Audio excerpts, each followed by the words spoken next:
Bonjour frères et sœurs. Parlons de la doctrine, de cette fausse doctrine qu'il y a dans le milieu pentecôtiste, disant que si vous ne parlez pas en langue, vous n'avez pas le Saint-Esprit. Et de toute façon, si on n'a pas le Saint-Esprit, on ne peut pas aller au ciel, parce que c'est un autre esprit qui est en nous. Donc comment a fait le larron sur la croix? Parce qu'il était au ciel. Donc à ce moment-là, le Seigneur lui a donné l'Esprit. Dans sa puissance, le Seigneur, qui était à la fois sur terre en agneau souffrant et Dieu puissant sur le trône, Jean 3,13, et a donné l'Esprit à ce moment-là à ce larron pour aller au ciel. Parce que sans l'Esprit Saint, vous ne pouvez pas aller au ciel, c'est impossible. Après, une chose, c'est que bon, souvent on ne nous parle jamais de Jean 20,20, où le Seigneur arrive, il souffle sur ses apôtres, ils reçoivent le Saint-Esprit. Est-ce qu'ils se sont mis à jouer les fous, à parler en langue étrangère, à parler? Non. Il faut bien comprendre une chose, c'est que vous avez beau avoir le Saint-Esprit, c'est pas parce que vous avez le Saint-Esprit que vous avez l'onction pour aller prophétiser, enfin évangéliser partout dans le monde. Il y a des zones où il y a des zones, des territoires où Dieu, par endroit, ne vous permettra pas d'aller. Vous pouvez recevoir une onction pour aller sur tel territoire, telle limite. Mettons, si le Seigneur vous a donné une onction pour aller sur l'Europe, il ne faut pas aller en Afrique, il ne faut pas aller en Amérique, il ne faut pas aller en Australie. Parce que là où vous serez plus sous la protection du Seigneur.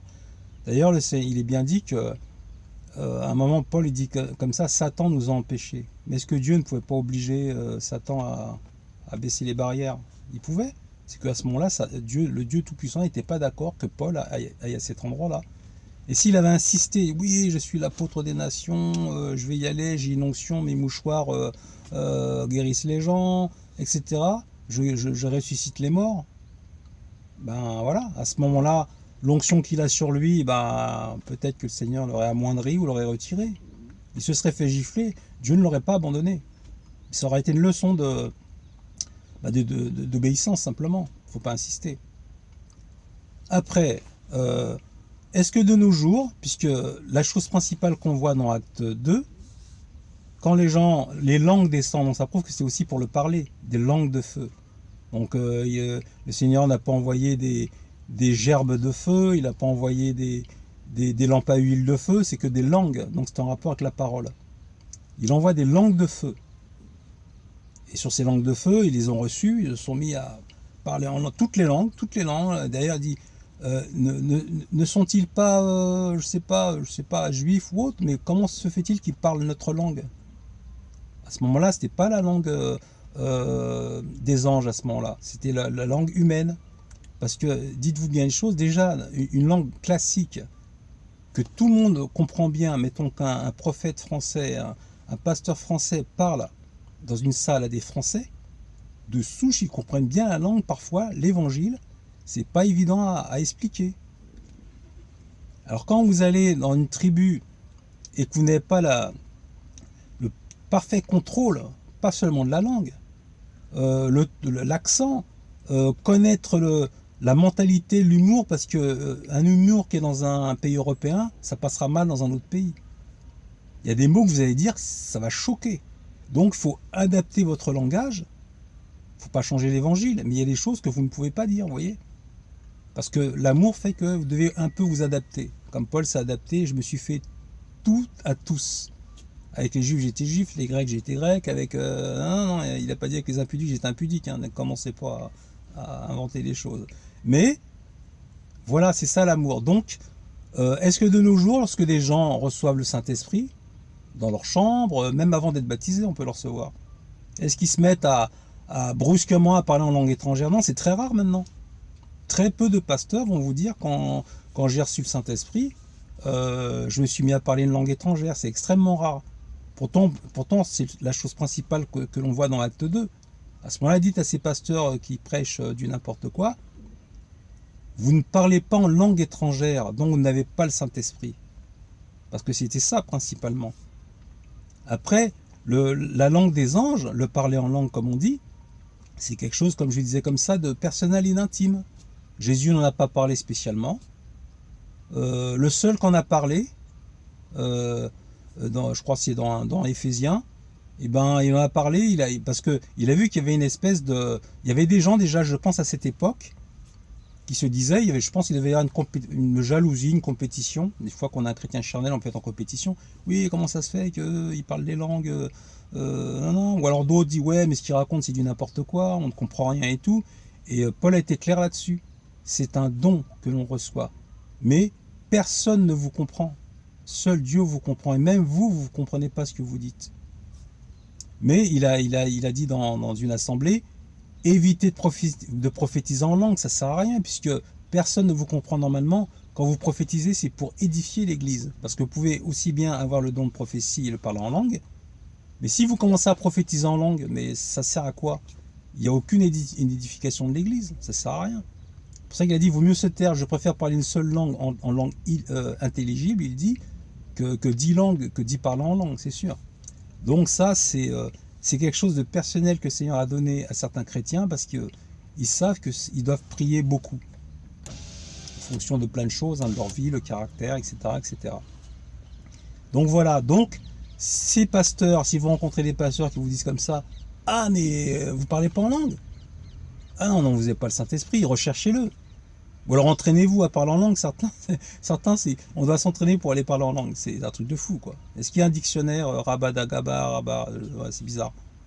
Donc dites, est-ce que lorsque vous avez reçu le Saint-Esprit, vous avez parlé instantanément une langue étrangère, mettons chinois, ou je sais pas, une langue mandarin, béké, est-ce que vous avez parlé instantanément cette langue? Non, vous n'avez pas le Saint-Esprit. Vous voyez, donc il faut arrêter un peu les bêtises. Et cette confusion-là a donné une certaine tristesse à beaucoup de chrétiens. Des gens qui parlent en langue autour d'eux, se disent je comprends, et même ils en voulaient à Dieu, parce que je comprends pas. Je suis encore plus saint que lui, je le connais, je connais sa vie, il se dit chrétien, alléluia tous les dimanches, mais voilà, il se comporte mal avec sa femme, avec ses enfants et tout, des fois je vais chez eux, je dis rien. Il parle en langue, alors que moi, Seigneur, bon, je me glorifie pas, mais je pense que je suis moins pire, quoi.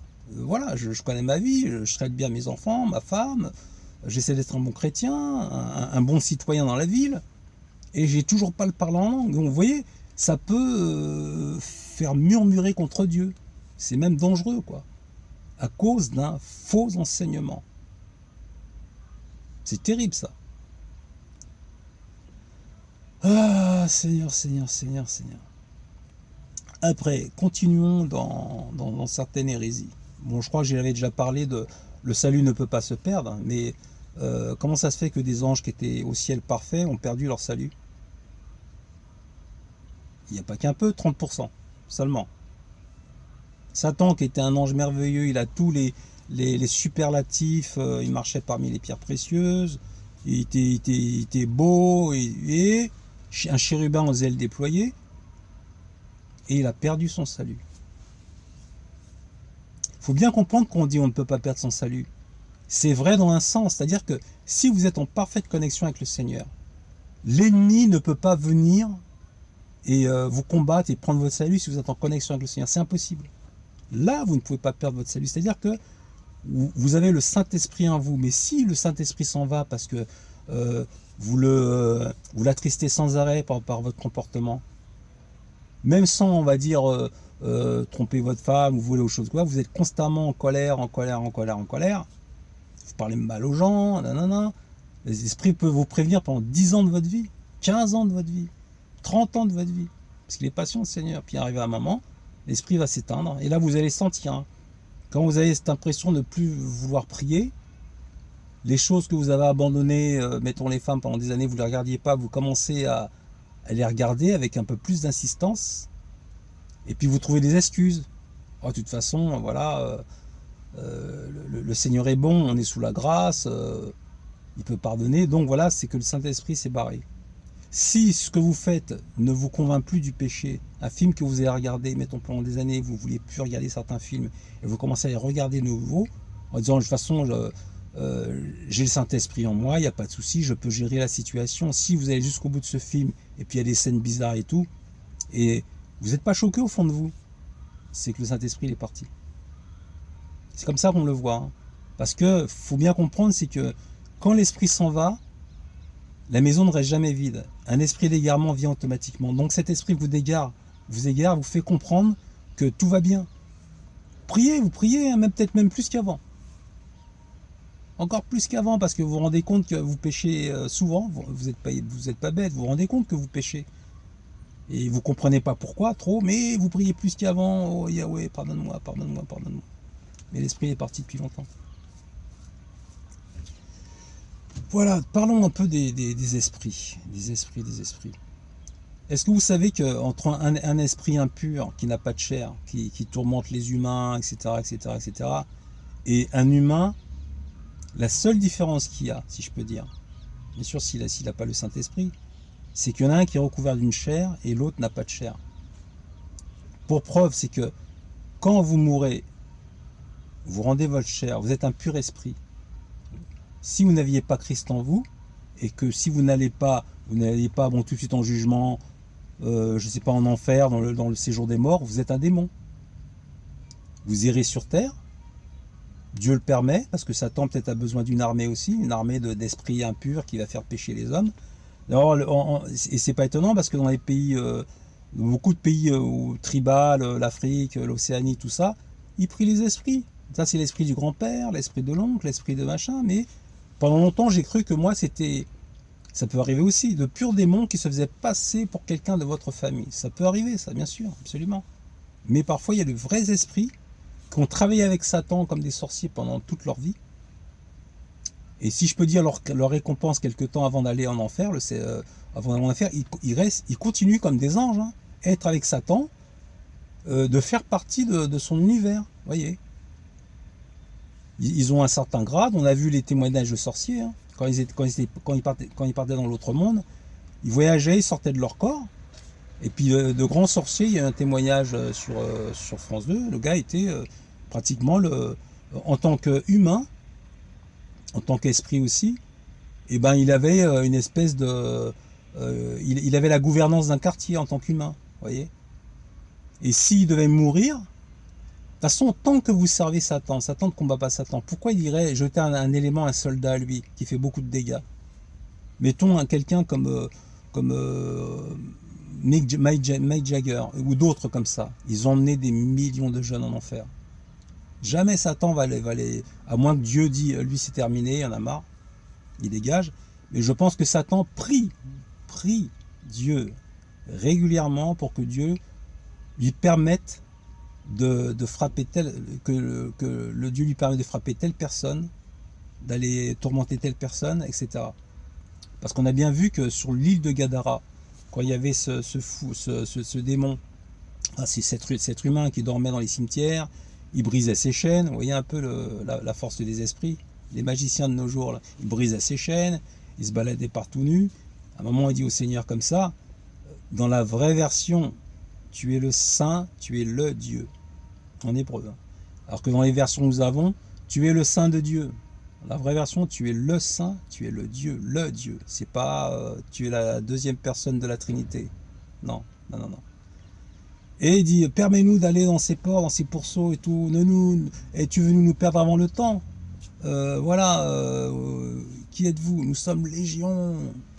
Il dit, permets-nous d'aller dans ces pourceaux. Donc, c'est à peu près, c'était une légion de Romains, entre 3000 et 6000 soldats. Ils ont plongé dans ces ports et ces ports ont sauté de la falaise. Ces démons ont prié Jésus. Ils ont prié Dieu. Donc Satan prie régulièrement. Régulièrement. Bien sûr, c'est pas pour faire le bien. C'est pour que Dieu lui permette de faire son travail. Parce que Satan, faut pas le mépriser de manière primaire. C'est un contre-pouvoir. Il y a Dieu tout-puissant. Du fait qu'il sait qu'il est tout-puissant, il peut tout faire. C'est lui qui décide de tout. Pour que les hommes aient le choix, le jour du jugement. Il a vu dès le départ que Satan deviendrait cet ange, ce Lucifer au départ, ce porteur de lumière, comme tous les anges qui sont des Lucifères, et tous les bons chrétiens sont des Lucifères, nous portons la lumière de Christ en nous, car nous avons le Saint-Esprit. Il est devenu ennemi, c'est-à-dire Satan, ou diabolos en grec, l'ennemi, c'est la même chose, ou shaitan en arabe, ou en hébreu aussi, je crois que c'est shaitan aussi. Donc, il a perdu ce titre de Lucifer, que des satanistes ou des chrétiens mal éclairés continuent à l'appeler comme ça. Il dit, ouais, Satan, le diable, Lucifer. Non, non, non, non. Satan, le diable, diabolos. Et il a perdu ce titre de Lucifer, fils de l'aurore, fils de Jésus. Jésus est l'étoile du matin, c'est l'aurore, Jésus, fils de l'aurore. Tu es tombé, astre brillant. Tous les anges sont des astres brillants, ils brillent dans le ciel. Les humains sont des astres brillants. Paul le dit bien, hein, nous allons briller comme la face du soleil. Tous ceux qui sont arrivés à la perfection. Et comme les étoiles, il y a différentes étoiles qui brillent de telle et telle façon. Les chrétiens, ça va être pareil. On verra que ceux qui brillent énormément, ce sont ceux qui ont été très fidèles, même dans les petites choses, et ceux qui brillent un petit peu moins, sauvés, hein, mais ils sont dans la gloire, ils brillent un petit peu moins, car Dieu est juste. Donc ces esprits-là, qui peuvent être des esprits humains, beaucoup de chrétiens ne pensent pas que des humains peuvent posséder des humains. D'ailleurs, souvent des tueurs en série, ils ont des esprits de tueurs en série décédés qui servent, qui continuent à servir Satan. Ils ont été décapités, ils sont passés à la chaise électrique, mais leur esprit, vous voyez, mort, ça ne veut pas dire qu'on n'existe pas, comme je le disais dans une vidéo. C'est ça qui tue, c'est que vous êtes mort, mais vous continuez à exister, vous embêtez. Je dis pas vivre, parce que vivre, c'est pas la même chose. Vivre, ça correspond à Dieu. Vivre, ça correspond à Dieu. Ils existent, ils font peut-être même leur petite vie dans des chrétiens. Si le gars aimait bien une Mercedes 600, et ben, il est dans un humain qui a une Mercedes 600, puis il continue à s'éclater. Vous voyez que la mort, c'est pas ce qu'on croit, c'est que le gars, il est mort. Mais il continue. Des fois qu'on voit des gens, des humains, même des chrétiens avoir des... Vous savez que la boulimie, c'est un esprit qui a. Cet esprit, il a constamment envie de manger, il le pousse à manger ou à boire. Donc il continue à vouloir fumer, à vouloir manger, parce que c'est cet esprit qui est en lui. Ou un esprit de sexe, c'est pareil. Il s'est bien éclaté dans sa vie. Le Seigneur a permis qu'il soit encore sur terre pour X raisons. Et bien il continue sa petite vie parce que il fait partie de l'armée de Satan.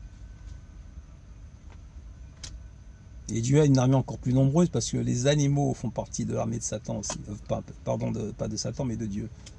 Les criquets, les sauterelles, c'est écrit dans la Bible, c'est l'armée de Yahweh.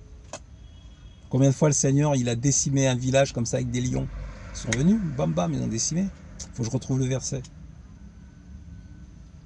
Les frelons comment ça s'appelle, les mouches dans Exode. Enfin, qui faisaient partie des 10 châtiments du Seigneur. Les mouches sont arrivées, des frelons sont arrivés. Ah non, ça c'était dans Josué. Le Seigneur a envoyé une armée de frelons, puis il a décimé les Assyriens. Donc voilà, c'est vraiment super. Donc un esprit, malgré que bon, sa chair, il l'a rendue et tout, elle est sous terre, il y a ses os, ça représente la mort, bah, lui il se balade sur terre. C'est pas tous, hein. Il y en a qui sont en enfer, mais ceux que Dieu a permis qu'ils soient sur terre par les prières de Satan, de l'ennemi, et ben c'est pour ça que il est bien dit dans la Bible que faut pas parler de mauvaise manière, de manière insultante à Satan. C'est un menteur, c'est la vérité, vous ne l'insultez pas. Il ne faut pas utiliser des mots porno, comme certaines personnes vont faire des dessins bizarres sur Satan, etc. C'est un prince, et il faut le respecter. C'est un ennemi, comme un chevalier, c'est un prince, il faut le respecter. Mais pas, voilà, vous n'allez pas vous prosterner pour lui quand même. Parce qu'il est bien dit que quand Michael est venu disputer le corps de Moïse, je crois que c'est le corps de Moïse d'Abraham, le corps de Moïse, ben il n'a pas tenu de propos injurieux. Il a dit que le Seigneur te réprime, parce qu'en fin de compte, avant qu'il devienne Satan, c'était le frère de Michael. J'espère qu'ils étaient ensemble, je ne dis pas qu'ils allaient boire des coups ensemble, mais au ciel, mais ils étaient frères.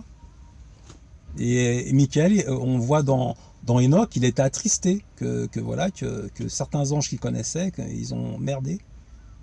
Et voilà quoi. Il a trouvé même le châtiment du Seigneur très sévère. Mais moi, je suis d'accord que le Seigneur il était sévère parce que ces esprits-là, des milliers d'années, ils font le mal, ils sont incapables de se repentir. Normal. Si on n'a pas l'esprit de Dieu, on ne peut pas se repentir. La prière qui nous dit comme ça, ne nous soumets pas à la tentation, Seigneur. C'est-à-dire que le Seigneur, comment pourrais-je dire, vous voyez, quand Jésus est parti, il est bien dit que il alla 40 jours dans le désert pour y être, l'Esprit l'emmena dans le désert pour être tenté. Pour être tenté. Parce qu'il devait avoir une épreuve. Mais Dieu pourtant ne tente personne. C'est que si Dieu, il enlève son esprit, votre chair est libre. Et là, vous êtes faible, vous pouvez tomber dans toutes sortes de tentations. Quand on dit comme ça que ne nous soumets pas à la tentation, c'est par rapport à ça. Car Dieu ne tente personne. Mais si Dieu, pour créer une épreuve, là, il vous tient constamment la main comme un père qui tient... au début, vous faites du vélo, vous êtes tout petit, vous avez 3 ans, vous avez un vélo à 3 roues. Les roues vous servent de béquilles. C'est un petit peu comme le Seigneur, les roues. Ou alors l'image du père qui tient l'enfant par le col. Il est là en vélo, en vélo. Donc vous croyez fort, ouais, super, j'y arrive, j'y arrive, j'y arrive. Mais dès que le père cesse de vous tenir, bah vous tombez.